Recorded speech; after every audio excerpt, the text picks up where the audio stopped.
Hey, how's it going, my super friends? I am Emo Sebo. Thanks for watching the vid. I just came back from watching Thor Ragnarok, man. It's crazy stuff. My voice is a little bit weird because I'm a little bit sick. But man, I want to record the review because it was crazy. It was everything that I expected and a little bit more, a little bit exaggerated, but at the same time, not. What? Sure. For the first part of the review, I'm not going to be talking spoilers, just the general stuff. And I will tell you when I go into spoiler territory with a little sign, a little warning. Okay, cool? No spoilers right now, so you can watch the video. Taika Waititi is the director of Thor Ragnarok, and this is what we just needed. This is what Thor, the MCU, needed. It's a big change from the other two Thor movies that we've got. A really dark, somber tone, almost no personality with the God of Thunder. And now Taika comes. These writers come in, and everything is colorful. Everything is Jack Kirby. Everything is crazy, explosions. Everything in the color spectrum is in the movie. All the fucking colors that you know, they're in the movie. This is so bright, so colorful. A different Thor, a different personality from Thor, which is so weird. It's a big, sudden change from the other Thor. But man, it's a welcomed one. A surprise, to be sure, but a welcomed one. The biggest worry many fans had, including me, was that the comedy and Ragnarok, the end of times, couldn't mix. How are you gonna talk about the end of times, the Norse mythology, apocalypse, destroyed, everything's gonna be destroyed, and combined with comedy? How do you do that? Well, Taika Waititi, the actors, the writers, cinematographers, everything was perfectly blended. The comedy was spot on for me. It was really weird when I didn't like some joke. I mean, I was laughing a lot in the movie, just smiling all throughout. So the comedy is perfect. Chris Hemsworth is super funny. He's a super funny actor. He has the comedic timing down and everything works. It does feel like doom is coming, but you can also laugh about it. It's weird, but it does make sense. Talking about Thor, Chris Hemsworth, it is, like I said, super random and a sudden change of personality from him, but it works, man. This is a Thor I really wanted. It's a more lighter, more playful, joyful Thor. Again, it's Ragnarok, but man, it works. I really liked it. From the comics I've read and everything, Thor is a serious character, but he can also be jokeful. There's a lot of colors, but it's different. I liked it. It does make sense. I'm gonna start with the spoilers now because I wanna talk about the scenes in the movie, like specific scenes. So spoiler warning now. If you're leaving, of course, the movie was amazing. I loved it, but I want to break it down. So if you've seen the movie, stay. If you haven't, go watch the movie and come back. Spoilers starting now.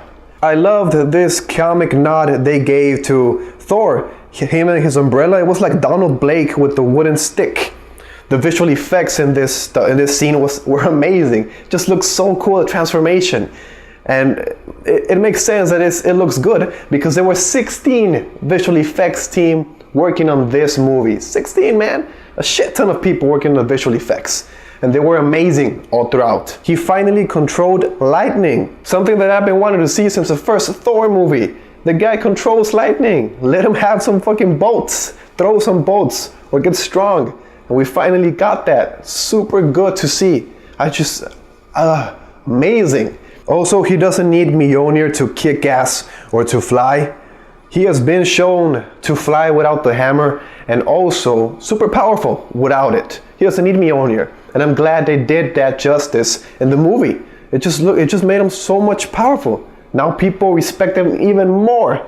He's super strong. However, if they got him to fly in the movie, I think many fans could have been like, what the fuck? Can he fly without the hammer? Then why does he need it?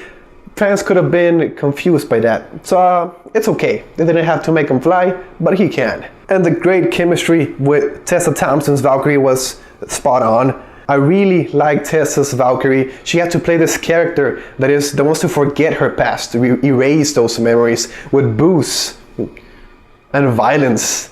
And she played that part amazingly. However, we knew that wouldn't last once Thor got there and reminded her of who she is. And she strikes me as a leader. Like her personality and her attitude. She takes action. She knows what to do. Headstrong.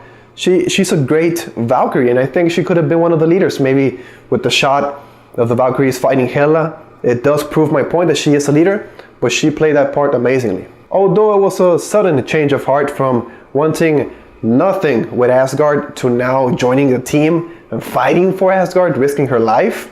It was a sudden change, but I mean, Thor is there, Loki is there. I mean, shit, fuck it, let's go, Valkyrie. So yeah, nitpicking, but it was a sudden change for me. Mark Ruffalo's Hulk, Bruce Banner, this is the best Hulk we have gotten, period. I didn't feel the Planet Hulk stuff got in the way of Ragnarok. I mean, sure, there's gladiator arenas, matches, 80s Vegas location, and just funky going on. But man, it doesn't interfere with impending doom. Sure, you can have a laugh, but all of a sudden, you're reminded that shit is going down, and they mixed that well. Hulk is a 2-year-old, man. He's super funny, amazing performance from Ruffalo, and the visual effects team. All the scenes with Hulk worked. I was smiling all throughout, whether it was him just throwing his ball and just playing with a ball like a little kid, to the badass fight with Thor, the big gladiator fight that we all wanted to see. It was so pumped, amazingly done. I didn't expect Thor to go all sparkles in the fight, but it did make for an amazing reveal, the first tease of shit, man. Thor can get strong, and it was like nothing. I didn't like the way it ended though. I wanted to see a clear, like, fair winner. That's just me. A little nitpicking, but the fight was amazing. The choreography worked, a big beast and an Asgardian warrior. It did make sense, and I enjoyed the fight. Overall, the Hulk and Banner dual personality was shown perfectly. I mean, one takes the wheel, the other one is in the trunk. Jeff Goldblum's Grandmaster, come on, nothing much to say about this guy. Jeff Goldblum is Jeff, and he's playing himself, just dressed up as Grandmaster. Of course, Grandmaster is blue in the comics, and he's really serious. Nothing like Jeff's Grandmaster, but it was funny. He's eccentric, a rich, eccentric dictator. I don't know. Yeah, it was really funny. Taika Waititi's Korg was excellent.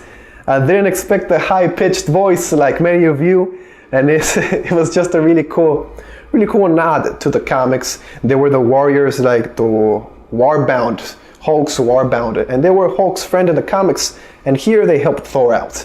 I'm glad they put him in the movie, and Taika's performance as Korg was just amazing. Welcome to my negatives. This is what I didn't like about the movie. Could be nitpicking and trying too hard, but I just didn't work that much for me. And the first one is Surtur. Surtur was super weak in the beginning. Thor beat Surtur super easily, man. When I first saw him, like, shit, Surtur is in the beginning already? We're watching Surtur. And he just fucked him up really easily, really fast. Even in that stage, the no eternal flame stage, Surtur is super powerful. That shouldn't happen. That's the MCU Surtur then. Fuck that, I didn't like that. When he got the eternal flame and became a big ass Surtur and fucked Asgard up, that's the Surtur I wanted to see all the time. But man, beginning didn't work. The end was amazing, perfect. He fulfilled his prophecy, which is the end of times. Good shit. Fenrir was weak also. Fenrir, basically, he has the abilities of Hulk. He can do what Hulk does. The angrier Fenrir gets, the stronger, but also the bigger. So I thought we were gonna see like an epic secondary fight with Hulk and Fenrir, but that didn't happen. That's just me, that's just what I wanted to see. I don't think many fans agree with me that they didn't want to see a big fight with a big dog. And that's all he was in the movie, just a big dog that, fuck it, why not have a big dog there? I didn't like the lack of explanation on the Odin Force. Does the Odin Force exist in the MCU? It has never been mentioned, not since Thor 1, Thor 2, and now Thor 3. And it was the last chance for Odin to explain or talk about it. He's dead now, Odin is gone. I don't know if those orange little sparkles were the Odin Force, and they probably disappeared or went inside Thor. I don't know, but I didn't like that the Odin Force is not canon. Maybe it doesn't exist in the MCU. I wanted the Odin Force. I wanted Thor to get that superpower shit. And it didn't happen. I'm sad. Rune King Thor, just lightning sparkles Thor. I don't know why. I expected Thor to get the Rune King shit, become Rune King Thor, like in the comics. I think I was wrong now. After we got the lightning Thor, it's just him with lightning. I don't know why, but also the runes probably don't exist in the MCU. They're not gonna do the rune stuff. no Rune King Thor, mate. I don't know. I just expected him to be something bigger, something stronger.